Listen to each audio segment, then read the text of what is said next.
magaalada Gaalkacyana waxa ka dhacay munaasabad markaas looga hadlayay daahfurka talaalka cudurka dabaysha ee da' kasta wariyaha Soomaali channel uga soo warama magaalada Gaalkacyo Cabdiraxmaan Cabdullaahi Cali ayaa warkan ka soo diray magaalada Gaalkacyo xafladan ayaa waxa lagu daahfurayay talaalka ciribtirka cudurka dabaysha da' kasta waxaana xafladda daahfurka lagu qabtay hoolka shirarka ee isbitaalka jaamacadda gobolka Mudug xafladan ayaa waxa ka soo qayb galay maamulka gobolka isuduwaha wasaaradda caafimaadka gobolka Mudug madaxa booliyada cudurka dabaysha gobolka Mudug madaxa caafimaadka aasaasiga ee gobolka Mudug agaasimaha isbitaalka jaamacadda gobolka Mudug madaxa ciribtirka booliyada gobolka Mudug iyo shaqaalihii caafimaadka ee bixinayay talaalka waana markii ugu horeysay ee talaal noocan oo kala laga fuliyo dhammaan gobolada Puntland waxaana wasaaraddu sheegtay in ay sababtu tahay kadib markii lagu arkay 27 jir lagu arkay in uu qabo xanuunka booliyada waxaana ugu horeyntii halkaas ka hadlay madaxa booliyada cudurka dabaysha gobolka Mudug Xirsi Xuseen Nuur sidaynu la soconaba markaynu ka hadalno cudurka dabaysha Soomaaliya case ay leedahay oo Soomaaliya gudaheeda ka abuurmay oo la helo la cadeeyay inuu booliyo yahay 2002 ugu dambeysay 2007 bishii 3 baa case-kii ugu dambeeyay ee Soomaaliya laga helo outbreak horeeyay ugu dambeysay isagana waxa laga helay gobolkeena Mudug khaasatan degmada Hobyo sidoo kale si iyada looga hortago waxaanu sameynay oo wasaaradda caafimaadka iyo WHO iyo UNICEF hadda asbuucii dambeeyay hoos buu dhacay labada asbuuc dambeeyay booliyadu hoos ayuu dhacday gudoomiye ku-xigeenka labaad ee gobolka Mudug Axmed Muuse Nuur Yare ayaa asna halkaasi ka hadlay waxaan bogaadinayaa cid kasta oo ka qayb qaadatay barnaamijkan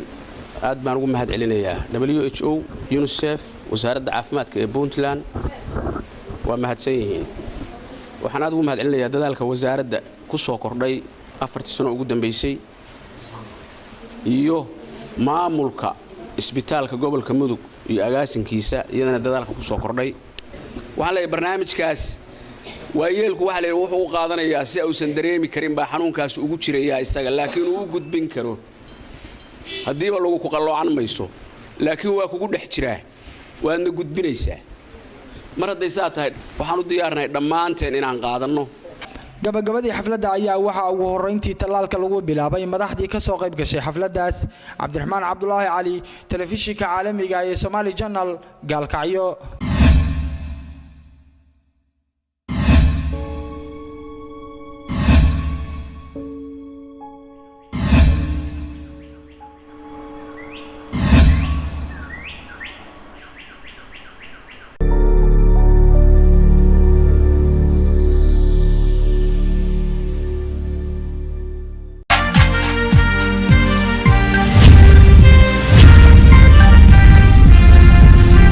magaalada Gaalkacyana waxa ka dhacay munaasabad markaas looga hadlayay daahfurka talaalka cudurka dabaysha ee da' kasta wariyaha Soomaali channel uga soo warama magaalada Gaalkacyo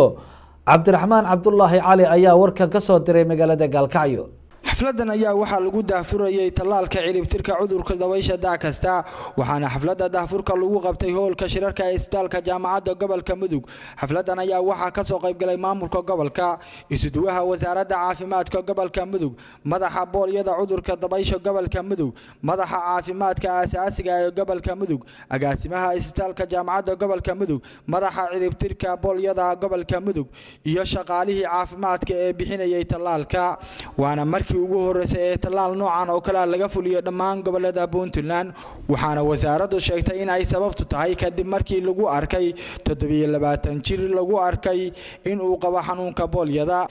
waxaana ugu horeyntii halkaas ka hadlay madaxa booliyada cudurka dabaysha gobolka Mudug Xirsi Xuseen Nuur sidaynu la soconaba markaynu ka hadalno cudurka dabaysha